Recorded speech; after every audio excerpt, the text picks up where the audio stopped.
nti ono focus mumanyi newenziba amaaso nenziramu nenda ngambo nani yono focus sirabangako naye olwazibuka amaaso nambuze eno kala kinaga this is red muluzungu ya red n'olunaku olwalwo sigenda kwerabira nobakisabyanga ku kyakyawo nti ne bagikwata abaana baneva again abasinga yenyi bagikolanga kamiki ngo ne bagira emisoto era tuba tuyingira 31st enyama nga buleda kikantuno nga bagikola ki ngwakiroza bagigabanga saa 6 ezekiro nga tuyingira omwaka era mwenyini pasta yatuyingizanga omwaka nga yabala 1 eno wansi wonna emisana enjala newekuluma okutta mpozi ng'ogenda kugibba bubbi nga aliwo babajooca bagikola ki bagimanyi bakumanyi n'ogenda n'okola ki batuuka nabo bennyini abaana nga tebakyalya nnyama eyo baasoma amateeka bamanyi buli kintu kyonna si kyakyezo oba kiki ne bavaayo ne bagamba nti Kayanja ne banne ebintu oli bye yali awawaabira nti baamuzaako omusango bituufu bwe tunoonyereza mu byempuliziganya bwe tunoonyereza mu byabasawo oba ddala abantu bano basobezebwako bwe tunoonya mu bino nabyo byonna biraga nti ebintu bino byali bya bulimba era bano balina ekigenderera kyabwe n'olw'ensonga eyo amateeka gagamba gatya amateeka gagamba bwe gati ti kino na kino na kino na kino omuntu bw'ati avunaanibwa asimbibwe mu kkooti yeewozeeko kati gwe musango ogugenda luddawa mu kkooti ng'omusango guli si gwa Pastor Kayanja omusango gugamba Uganda versus n'abantu bano so muwabi wa gavumenti yawoza omusango guli omusango si gwa Pastor Kayanja musango gwani gwa gavumenti okusinzira mitendera gyenkulaze kwamba abantu balina kyolero n'agamba nti olutalo wakati wa Pastor Kayanja ne Ssenyonga tewali olutalo wakati wange na Ssenyonga tewali lutalo olutalo teruliiwo omusango gwe guliwo gulimu abantu be babiri era kyova olaba nti yagula balooya bameka 5 ababawolereza balooya 5 omuntu bwogulira balooya 5 si kitono ng'olina balooya 5 si kitono so alina balooya 5 be abagulira era omusango gugenda mu kkooti kakati abawaabi wa gavumenti ze kyenategeddeko era kyenalabyeko ti buli bujulizi bwe baleeta obulumika abantu bali kkooti ebutwale buli bujulizi balooya 5 bagezaako okulwana obujulizi babugjeyo bakyalemeddwa kubanga buli bujulizi bwe baleeta butuufu buli bujulizi bwe baleeta kakati ezo agamba nti nyiri twabakuba enyiriri nze sikuba nyiriri sikuba era olero badde mu saavisi olabye nga nkuba olunyiriri so kakati omuntu kinagambi wano nti omuntu bw'abanga ozanyira mu kusoma kw'abantu n'ebitongole bya gavumenti n'obifula nti babigulirira n'obigamba nti byalidde enguzi n'obaga bibalese bya bulimba ng'ate naye wennyini omanyi oli mukwasisa w'amateeka kuba bwobanga obulira enjiri oba abantu bakwasisa amateeka mu Uganda tulinamu amateeka tulina honorable minister wano minister ali wano atula mu parliament atula mu cabinet byajje mu cabinet tasobola kubitwalawo mu parliament okujjako nga babimutumye ogendayo so kakati boddira nenkera wano bacha neŋŋamba anze ndi ku Katonda yekka I don't care about government parliament they are all crooks government they are all wrong police they are corrupt ekitongole kiri bakiguze kakati gwe wali otwala omusango wagutwala ku police tewagutwala mu ggulu kubanga nga bagutwala lukano omusango jage mujimpe mwena muli babbi omusango gwange nze njitwala wa Katonda Almighty God emisango gijino will be having a different conversation. Buterevu nkwaniriza ku kutugaggadde ogwa Focus TV. Thank you so much olwo kubiranga olaba ali mu Uganda, East Africa omuli diaspora wosinzira wonna okubanga otulaba kola kyamaanyi nnyo. Buli wonda banga ntudde bwenti ng'omukulu oyo atudde mabega mbazze kuttaanya ku nsonga ezimu ezigenda maaso naddala ku pasita waffe Pastor Robert Kayanja ez'ebisiyaga. Twagala tuve mu story eno nga tesikyotegedde ekituufu ki n'ekikyamu ki lwansonga ebintu bingi ebyogeddwa ku pasita ono ebintu bingi ebyogeddwa okwagala okusaanyaawo eddiini y'obulokole. Ffe nga ffe ku Focus TV tetulina kigendererwa kyonna kisaanyaawo oba kirumya bagoberezi ba bulokole, wabula twagala okuzuula amazima tumanye bituufu kiri ki era tujja kuba tutuuka ku nkomerero yaakyo. Tusinziira mu paati eziwedde ne twebuuza ebibuuzo bino wammanga bye tujja omukulu n'ayongera okututaanyaamu oba okututereezaamu awo bye mbadde mubuuza mu comment section. N'olwaleero nzize naye tulabe nga tufuna ekifaananyi ekituufu ku nkomerero ya byonna. Twagala tuzuule ekituufu kiri ki naddala ku nsonga eno ey'ebisiyaga. Ekisookera ddala omusango guli mu kkooti era mu vidiyo yange gye nasimbyeyo okukola nakutte kiripu ya Pastor Robert Kayanja ng'ayogera ekituufu kiri ki era nakakasa nti omusango guli state against bali abaana abawa obujulizi ku ebyo bye batakakasa oba batalinaako obujulizi. Naye nsaba kkooti eveeyo n'ekyenkomeredde kino kiggwe lwa nsonga omusango lwe gubizikira obuzikizi era gujja kudda. So omukulu sebo nkwaniriza nange okusa obulamu bugamba ki? Bulamu si bubi, bulamu oba obugamba ki? Abakulu bampeereza message ez'enjawulo sinafuna kankanga oba ngamba kunsiba biki lwa nsonga sole zaffe zonna tetulina bye twayogeredde nti pasita ali aki ebisiyaga wabula gwompa ebyo by'omanyi ku kyaki eno kuba wasabirayo obaddeyo kabanga mikwano gyo bangi abakyaliyo buli kimu ekituufu kiri ki. Nina amannya ge mbadde njagala mulundi guno ge tuba tusooka nago tugattaanye abantu bagategeere. Mulimu erinnya lye bayita Kevin ono yaani? N'amannya malala ngenda gamention natusooke n'erinnya. Kevin yali mwana wa Never Again era bamuleeta mwana muto, mulenzi muto nnyo. Be bana bavubuka abasookera ddala yagira ku myaka emito, myaka nga 11. Emyaka gye yakola ki? Yagira nga muvubuka muto nnyo n'akulira mu kyaki awo era yemu gwalinganga mugijo oba gwakubiri gwakusatu balukulutinga yalika yajja ku mugigi gwakubiri gwakusatu. Si guno gwennyini nsuubira ogusooka kuba yali muto. Banange natuuka okufuluma kyaki eyo nga era akyali muki muvubuka muto nnyo. So Kevin yali mufuuka ayagala ennyo okuyimba era Kevin alinako n'ennyimba ezimu nga Naggayi yaluyimba ne Muyanja ezizze eno mu gundi ezitali za gundi mu saturation era waliwo akafaawo bakayita Terrace Gardens wabangawo night y'abavubuka okuyimba era Ganja yajjangako abo nga ye muyimbi omuki omukulu ennyo ne Disani Kasasa nga batera nnyo okukola night. Kati Kevin ono engeri yali omuto ng'ate amanyi okuyimba bamukola ki bamuwamu okuyimba era Kevin yalina eddoboozi ddungi nnyo era mu kujjukira obulungi. Ganja bamutejajja Ganja yakolako ne ku gundi awo ku Subi FM ne ku Super FM oba yakolako eyo. Kati Ganja yalinangawo night bebazanyanga ne muzeyi Bakidaawo awo naye batwe baali ne Disani Kasasa songwriter mulungi nnyo Disani Kasasa wa comedy era yayogezanga gundi nga mugala tujje mu kino ekigambo ng'oli akyogera mu luki muyayi. Kati Kevin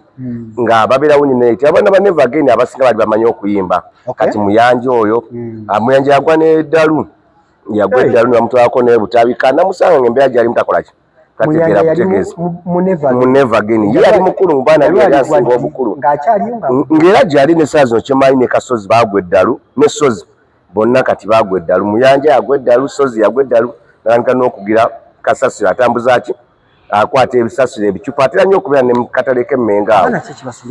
No abaana baatuuka ne beekyawa enjaga banywa nnyo enjaga ate n'okubalekawo nga Kayanja takyabafaako nnyo nakyo kyabakola ki kyabakosa nnyo kuba Kayanja yalondamu ab'olubatu abatayina mputtu abatayina ki. Mu Never Again omwolerero gwe yalonda omungi ajja n'ajjamu ab'ensa nga kale ng'olaba talemeddemu bintu yaki byakiyaya. Abasobola n'okusoma nga Ddaani nga Walakira nga ni omulala awo abasobola okusoma abamu basobola okugana okukola ki bakyewagula yabavaako n'abaleka naye nga abo bakola ki weebali ng'era walinganga waka kuba bagamba buli w'oligenda wonna gy'oligenda wano waki wano waka oli waddembe okumawoki n'emmere kuba baali bagoyangawo akawunga. Nange nalyangayo emmere ebiseera ebisinga era nange nali sinamu kasente nga ngenda nguuminka enki emmere nga bebegoyera akawunga by then Miami yagoyanga akaki akawunga amita Miami era nze yanjigiriza n'oggula abakazi mu vacation ya P7 Miami alina gye yantwaleyo mu kisenyi Miami ng'ali never again yali mukwano gwange nnyo ne kati naye yavaako essaawa zino addamu omusanga ne mwebaka n'obukwaki n'omwekweka ate mutandika ddi oggula abakazi noze kati Miami ye yali ayika yabagwa kuba Miami yali alabirira embwa zaani zakayanja ng'afunayo akasente ne Lupeko omugenzi Lupeko yafa yafa era yaziikibwa naye sasula kumuzikako saaliwo naye yaziikibwa saidi zeyo Luweero bibamu ku baana kayanja be yakwata abaana b'omukyaki lwaki mubayita amannya bwe gatyo nze amanya bweyogera ziba nickname ezo ate ziringa ez'abano baganga be twasanganga ku masituliti nanti road baali bava ku street kati amannya gaabwe bajjanga nabo bajjanga n'amannya ge Lupeko Miami oba okitegera Kagaati manya mangi Kevin yasigaza erinnya lye ngera yali muyimbi era no okuyimba kwa Kevin kwali kulungi nnyo njuke obulungi waliwo studio yali awo waggulu yali ku gundi yali awo waggulu wa church ya Kayanja Miracle Center agulwango era mukwa erubiri bali bagita ya Aizo ero omulya Aizo obo mujjukira yamwe mwali ne bashedi so kati Kevin ngeji alina eddoboozi waliwo olunaku lumu nga gundi azze okuba akayimba Dr. Ildaman yajja okuyimba kyemmanyi oluyimba olwo oba weegendereza mulimu eddoboozi lya Kevin oluyimba yalubakinga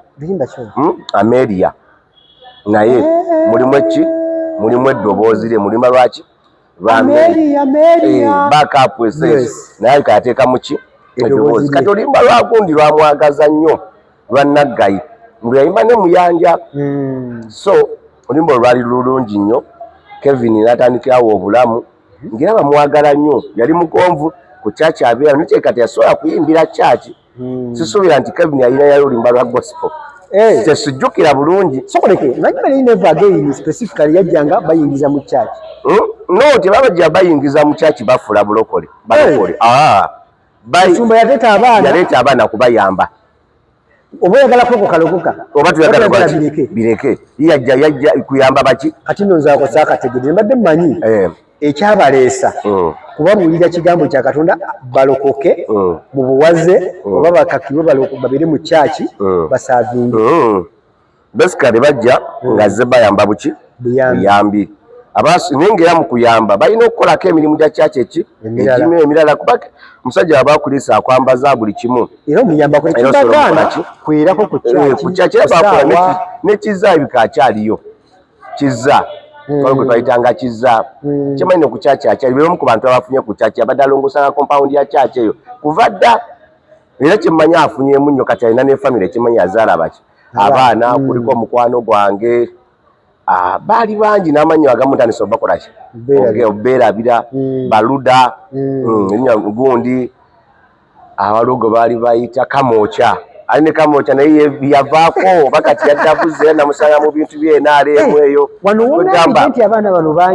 batandika abamu banywanga ebiragalalagala biki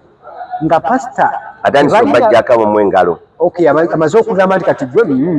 kale tamugobye direct naye ng'olaba gwe bali bawayo akasente tebakyakola ki tebakyakutemera ojja ku kyaki n'obaawo kuba kyakyawo abaana abo baakuumanga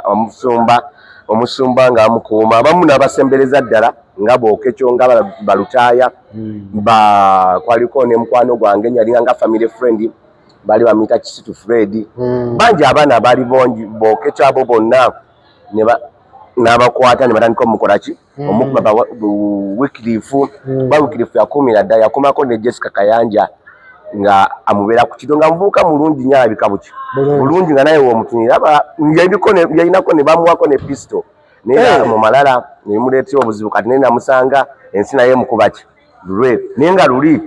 kwegamba nga Wycliffe ajja nga alinamu $1 naye nga mukodo yali mugumu ku ssente nga amalina okudaala naye ebyensi eno mwenkana kati kemusinga nako ndabika musingako Wycliffe obulamu bwakola ki bwamwotaana so abantu abasigala nga takyaddayo wa musumba kateri mulamwa baba akusiiwuusa bagoba tokyalina muki tokyalina mulemwa abasigala nga bafunamu aidi ekyaliwo ey'okuleetanga abapya kirabika tekyaliwoko kuba kati nze ndabanga abavaako naye ng'oyinza okubeerawo n'ofuuka mukwano gwange mwe bali mu barracks gye bali twayitanga barracks ebiseera ebisinga n'ekipande nayiseewo eggulu nga kinatya n'ogwa kisiiwuse n'ebigambo tebiraba bulungi. Waliwo omuntu omu yakomentinze vidiyo ze twakola n'ayogera ku barracks ne Gwanda Mabbe. Yes, eyo yeetya kati ekyo ekifo we baali bakumira bakiyita barracks, bakijja okukiyita never again bo nga bo abaana kuba bayitawo never again ng'oyambukiriza ku kyaki ya Kanjalo kalina gye baakazimba mu junction oyambuka ku kyaki y'e Rubaga mabega w'eyo junction waliwo ekikubo ekiddamu aliwo bigaaji by'abakongo never again awo weekola ki weeryamu bayita eri waggulu eno ku gundi ku Buganda Royal nawe waliwo ekkubo amakubo mangi agayingiramu waliwo kati twayitangamu ebiseera ebisinga nga faanagala kuyita mu gate waliwo akagundi akalingawo ka gate katono tosobola kuyitamu nga oyimiridde efunya mulyanga omubbi okitegeera so baali bakasibanga nga tumalina okubuka netukola ki netugwa munda nga twagala kwetooloola abaana nga ffe twaliko mu ddoomu nga tukyasoma nga tulinawo Good Life tulinawo Liona Island tulinawo Firebase nga mweyawulamu nga mulina buli omu gyayagera gyagenda twazeetuuma kati bo be baatuuma barracks nze we naviirayo esimaga nti omubbe nga sigimanyi basically erinnya erisinga buli kali badde barracks lisinga kati abaana bano tebakyajja muno bazze ku kyaki muno oyinza n'okwesanga essaawa zino nga bali ku kyaki batono ng'oyinza okunoonyayo abaana abaali never again obajje ku kyaki awo nga tebasukka bataano abaalimu ebiseera ebikadde kuba mu security eyo gundi yali abatwenga no battery nga bembaseera abidde baali bamuyita sentamu oba nga yatwengira yali muwanvu nga munene then balutana ne bayingireyo Jezo yaliko bali bamuyita Semakula Semakula oba Joseph Webert yagaga yakola n'ebbaala oyo yalimu eyo squad naye yalina mugezigezi yati yali asoma kuba yasomera ku Code Kampala oba Nakasero Code Kampala Nakasero alina bwe yasomerako then oyo Jose batuka ne bavaayo olw'ensonga zaabwe nga babaki nga balaba waliwo ebitagenda mu maaso mu kyaki ng'eri gurupu y'abantu abatana bakola ki ababuuza kiki ekibajje nga tebalina nsonga era na bano batunnyo obasobola okuba nga bakuwa ensonga batono nnyo okumisisinkana n'omugambo wa ekyekyakuggya mu neva naye nga bakwaniriza woddayo naye mba nga nze agenzeyo nga sina tatugeze waakusula nga nnamu emikwano gyange gye mmanyi basobola okumpa okukola ki basobola okukola ki owokusula so wali wakyali kifo kirungi nnyo kuba njukira nnyo ne pasita yali oba abakoleddeyo studio yali abakoleddeyo studio awantu wano Musumba agendayo biseera ki Musumba bikanyinza okugamba Musumba ayinza okuba amaze emyaka nga mingi nno okugenda kuba luli bagenda nga munaku enkulu yatera obagulira ku mmere ne babafumbira emmere ne bakola ki naye kati tebikyaliwo alina nga abeesonyiwa yakola ki yakola nekikola ki yabavaako oba alina nakutundawo obutunzi ali basobodde naye ngaawo takyagendawo kiri awo bawasizirizaawo balinawo n'abakazi n'abaana kwegamba gafuukira dde takyaliwo omu gafuuka baka ne bannaabwe abalala bajja tebasasula yakibalekera kuba ettaka tebagenda kulibba walituuka ku kira nga wuli ettaka lyalikola ki kuba olwo be yatandika n'okugamba nti mufuuse basajja akulu musobola n'okugenda ne muwasa muve muwoomu mufuuse basajja baki mugende abamu bagenda kati nga njukira Dani Jose wakyeyuka baka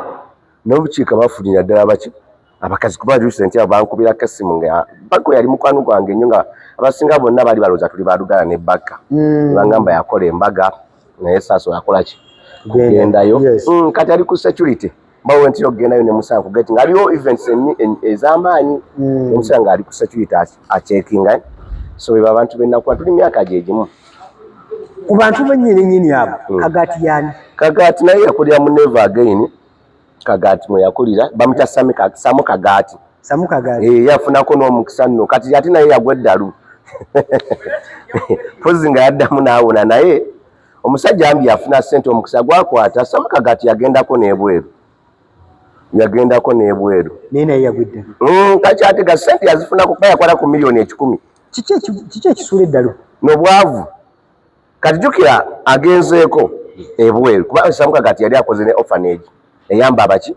abaana ngeratira okujja musumba bulamu bwabadde abataddemu nga bafuuse bantu yabali bafuuse bantu naye ate era munyini musumba anansonyiwa nayinza omugatta ku bantu abayonoona obulamu bw'abaana abaana kituufu yabaleeta ate okubatereeza ate nayonoona obuki obulamu bwabwe kiranga omuntu okuteeka mu limelight ye mwenyini nakolaki nakwesuulira yatuuka nabaviirako ddala nga mpasita kanya takyabaliko ddala takyagala kumanya so obulamu bwabwe ne bukolaki ne bugootaana bambi yo yacontributinga kinene nnyo okonoona obuki obulamu bwabwe kubajjuka biri ebiseera yabawanga ku sente za Christmas we bajja okukola security awamu natandika n'obagoba ku church abali batayagala kukola n'abagoba ku church n'abavaako so yacontributinga kinene obayamba ate okubasuula kuba kati Samuka Gati yakola project yayimbako ne gundi neziza Bafana yagenda n'afuna sente nyingi nga alina ne gundi yali alufadi ebiseera ng'afunyidde sente omusajja akwata ku miliyoni 10 n'agendako ebweru nga yabika bulungi kati ensi bwe yagera neegootaana abazungu natandika omugaana ne batandika omuweereza ki ne basitopinga ku buyambi ate yakomekereza akomyewo mu Never Again yali akozeewo ekitongole ky'abaana nga sente akafuna ng'avuga alfadi ng'osobola n'omusaana n'omugamba mwana Kagati ndi bubi n'akutema n'akwokera mu bantu bena abo abafuna ku sente nga balina empisa ennungi oyo next to Fred bo baali bagaba kati bano ba Lasta akuba Lasta oyo akumye nnyo Kayanja ebbanga ddene Dickson akumye nnyo Kayanja ebbanga ddene Bokekyo Balutaaya ba Wycliffe ne kati ba Wycliffe abo bonna ekisinga obbakosa abadde yejje mu banne natandika obulamu obuki obulala kati ate ne bugootaana n'akomawa alaba ayeebwalabwala bamukisekerera we yali yeeraga wali bulungi ebintu kale weebityo so bambi Samuka Gati simanyi oba akyaliyo stress eno ne desperate ebatta gye basuula n'eddalu n'okusugwa eddalu babangi abaana abo abafudde naye lwakuba amanya bakwaliko ne mukwano gwange ennyo oba yafiira n'akubalakisaawo nga naye anywa banjaga ye yamutta yali muwanvu kali kavubuka kawanvu okubalaba abasobola okajjukira erinnya liri awo nayo lyali nickname teryali linnya liryaki linnya ndirabidde waliwo n'omulago twali tuyita Mulema twali tuyozaako emmotoka mu biseera bya Kanaabe nga tuli ne bagundi ba Alani oyo naye yafa nabo bonna ba Never Again abo bafa Lupeko yali akuma embwa za Kanja yazweme enozitraininga yafa andi omulala waliwo n'omulala omulenzi bali bamita mu biduka ali kalenzi kato kafa kati waliwo n'omulala lwakuba amannya ganva mu mutwe nsabeko omusanga ku kyaki ku Mona Lisa awo naye yavaako yali musajja munene n'erinnya ndirabidde yakomako ne Kayanja n'afuna ku ssente awo nga balaba beegombesa Kayanja amala okusuula ebbali obulamu bugootana baluda abo bonna bakamoota ate kamoota ye ate munyiivu nnyo yabiviiramu naddala lwakuba kale obaagala n'asulayo ne kati yadda mu byagundi bya Pulezidenti Museveni abantu bano okubeera nga bava okumpi n'omusumba obulamu bwabwe bugenda n'omusumba batakyabawa ssente aba yabasiibuusa kiranga naye wonaaba n'omukazi embeera gye babeeramu yabbagwa oba basasula kati bw'ova mulamu bwa pasita olusoba tulina na bwongo butandika byojjuka amanyiire emmere ey'obwerere okusula obwerere neki Omusumba akutte ku bantu bangi nnyo awo bayitirivu. Omusumba akutte ku baana bangi kubanga mulimu n'abakyala abo yali apangisizeeyo ng'ekabuso eyo balinayo ennyumba nga abakyala be bakola ki be babeeramu ekabuso eyo era mwe mwava waliwo omuwala mwerabidde nno erinnya naye yali muyimbi mulungi ng'ovuddeko oli gwe nagambako ali mu gundi fusion band ya Irene Namubiru oyo yadduka mu kyaki ng'omusumba amaze ofuna omukyala ng'amaze okuwasa Jessica Kayanja kazi wangambidde baali beetega obuuyawo baali beetega bangi abala baaliwo bangi babbulenda bakalu bonna baali awo nga beeteze era kwaya ye yagwa oluvannyuma lw'omusumba okuwasa so kwaya baleetamu omukazi nga tababadde namu okitegeera kuba Jessica yali ku church awo. Oh yes. Yeah, yali ku church. So nebakoze kulinnya eddala waliwo linnya libogedde ku baliyita Alex Luchi. Alex Luchi yatraininga abaana bano okuyimba. Yali atraininga abaana kuyimba kuba yali mu Kongo. Oluvannyuma lw'obafunira wabateeka. Yafunamu ekirowoozo ky'obayigiriza. Buli omu ebivuga bingi abasamba omupiira era Musumba alinako ne Miracle FC naye yaliko mu biseera ebikadde Miracle FC ko Batiti Kamara oba omumanyi wa Super FM mweyasambiramu kkolo oyo yasomera Lubiri box to box loser step. Musumba yuko ne mu by'emipiira no yalina tiimu bali bagita Miracle FC Miracle FC yaliwo dda kalivendi bano abaana be ne bagikola ki ne bagizuukusa era yasambako nnyo kuba nange nasambiramuko twalimu nze Lutaaya Okecho Kisitu Dickson Baka bangi abaalimu naye nga baneva ageni bagikomyawo. Ekirungi kyenkwagalako buli wo mentioninga amanya oli wajja mu comment section amanya ekituufu agamba kituufu ekyo kyayogedde amanya actually yokola walwaki nkunona nkuyita ojja otangaaze nti comment section eno bateekamu ebintu bye mbanjagala ggwe okkaanye kuba lumu abagamba nti story eriya bya bulimba nvumirira pasa naye ekirungi ebigambo bitwogerwa byoyogera sinawuliramu ogambira nti Musumba ono akola ki nti ali ekisiyaga oba ali ebisiyaga wabula igoowa ebyo bulamu bwe mwali bwe twalimu ffe bwe twatambuliramu Musumba bwe yatuyisangamu okuva ddala eri mu 2023 kuba Never Again weetandika nze nange nali awo mpola mpola nabo nenkula nabo Baka yali nnyo ng'abeera nnyo ewaka ewaffe bamuyita Baka Bulindi yaliwo eyo luweere eyo mbayitayo yaliwo eruweere eyo kuba nalabako ne ku muganda we Baka ne Baka yagamba talidda waka talidda waabwe. Ebbanga liwamala n'abantu n'abaana bana ba Never Again bali wamala ku kyaki n'okusabira nayo biki ebyo by'ogamba kino sirikyerabira mu bulungi oba mu kwewuunyisa oba muki naye nga byali ku kyaki ya Musumba eyo n'Omusumba bingi nze byesigenda ku lunaku Omusumba bwe basooka omutwala mu kkooti nti musiyazi kigambo ekyo kyatukuba nnyo waki wala muli bato tuli bato n'owulira nti Omusumba muki musiyazi olunaku Omusumba we yayita agundi Benini okujja mu Uganda ba Joyce Maya abo kugira ngo olabye dda musajja waki w'amaanyi olunaku olumu yatunyuza ne kasitole sente zibasooka omu yali ku street mu America ng'abuulira njiri ne kubaako omusajja amuwa $10 nga ze sente zasoose okukwatako ennyingi nazikwata $10 by then yazali muntu oyo gyalinga 18 kirekawo yatunyumiriza naye ng'oli akutaako 10 naye ng'omuntu okuwa $10 kizibu n'essaawa zino omuntu okuwa $377 n'azikuwa buwe si kyangu olunaku Omusumba wetwalyako naye emmere Omusumba waliwo yateeka netulya ffenna netunyumyawo olunaku Omusumba we yatusangako nga tuyoza emmotoka n'atuyita bulungi tumugaa Musumba kati nayozaako ku motoka y'Omusumba egyo bali Land Cruiser V8 then nga tulina gyetwoleze emabega wa kyaki Ndima kumbi yali agivuga emmotoka eyo oba era bajja nga Alan takola ki nenda Alan yaliwo ninga ine mukaja akola ki kati Alan nanga ageno yeze moto yani Musumba natusanga tulinga nga basatu bana tumugaa Musumba tuoche tuli baavu natubuuza babuze ekibuuzo Musumba tumugamba yetubuuze ekibuuzo natubuuze embata 3 ogatako enko 3 ziba mmeka fena twaddamu 5 natugamba sente zibaleme embate bagigatta ku ki so nagenda tiyatukola tiyatwocha era obusiru nedwani bali tugamba bembata 3 naye okomeka yali asobola okukola ki okutoochayo yababuuza embata 3 ogatako enkoko meka 2 ziba mmeka ntugamba 5 tugamba 5 twagamba 5 tosaga ngakubuuza solo gamba mune embata zabadde 5 era ogamba embata zabadde 2 nenkoko mmeka tosaga zonna ziyita 5 ne Musumba yali tricky akabuuza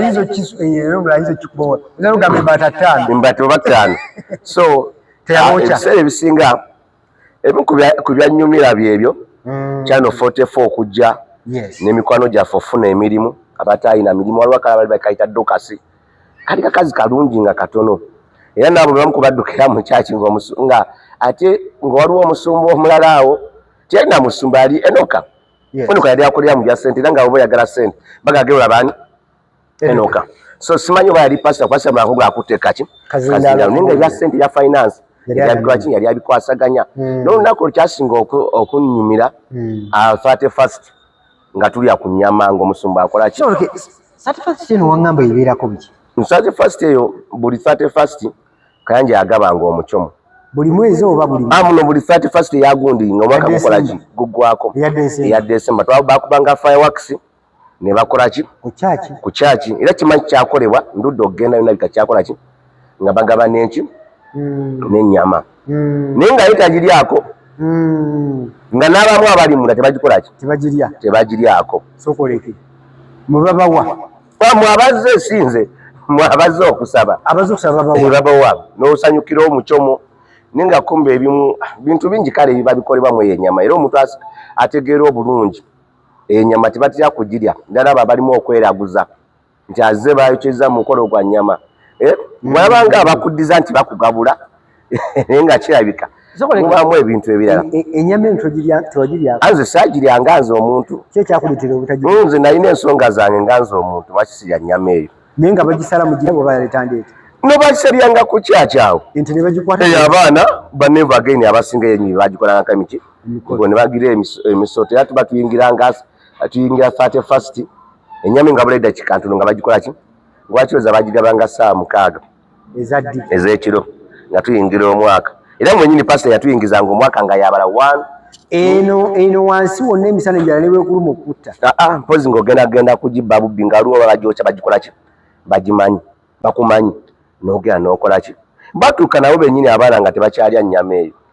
so ebintu bingi ng'ate bebagisala bebagisala so omuntu wakugabula ate kyagabudde nga takirya goba olya kyaki amusumba ayinza okuba yebambye awadde abaana mulye ye talya nnyama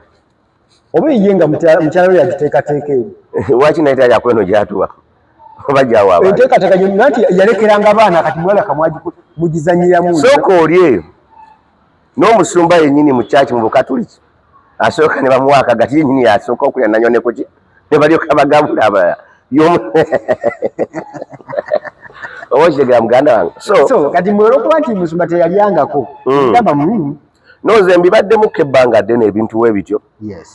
buli muti yenna agabula wakigoza agabula nnyo ennyama waki omukolo gwonna ogw'okuwa abantu okubaako ennyama enjokye sala musaayi kitegeera kubaako ennyama ki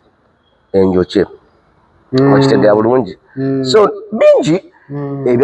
kati ennaku ebintu kale ebyasinganga okunyumira ku kyaki ng'abaana bato mwabinyumirwanga nnyo nga 31st mugyesunga bwesunzi tugyesunga n'ebirabo Christmas Eve babigamba Christmas Eve byebintu bina ku kyaki 24 n'ebirabo bakyeka babigabiranga ennaku nga 2 batandika 2 engeri byabanga ebiki nga musumba agabula ekintu ekyasinga era okunyumira ku kyaki awaliwo omusumba yalangirangayo ennaku ku Sande n'agamba Sande anida tiyagamba nga ku Sande kyabagwako nga bugwi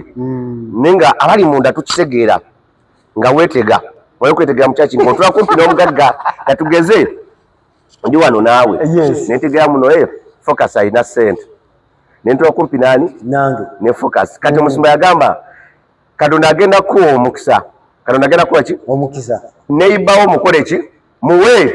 kumbi watu na mugagga yagenda okukokyo kitegeera mugagga yagenda okola ki era kuliko kyali wano bamutonere bamuwa emmotoka waliwo omugagga yamuwa emmotoka mwategeeranga olunaku olwo kati abamunda bategeeranga abayogeranga ne musumba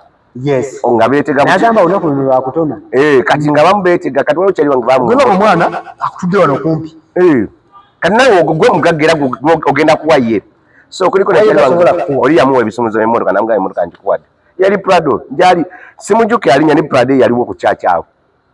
yaliwo ku kyaki kuba n'omusumba yennyini kyemmanyi n'omusumba ali agabye ku mmotoka ng'agirabira gundi